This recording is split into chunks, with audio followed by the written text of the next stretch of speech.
मित्रांनो, आपण बघू शकता 2025च्या हळद लागवडीची तयारी सुरू झालेली आहे।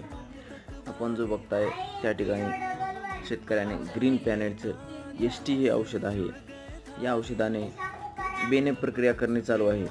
पाण्यामध्ये एक बॉटल टाकलेली आहे आणि त्यामध्ये बेणं बुडवलेलं आहे। बेणं बुडवले म्हणजे असं आहे की हौदामध्ये टाकून त्याला सगळं एक समान लागावा या पद्धतीने शेतकऱ्याची बियाणे प्रक्रिया चालू आहे।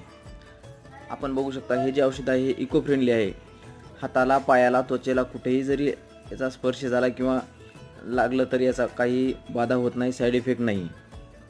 आपण एक वेळ वापरा, खात्री करा।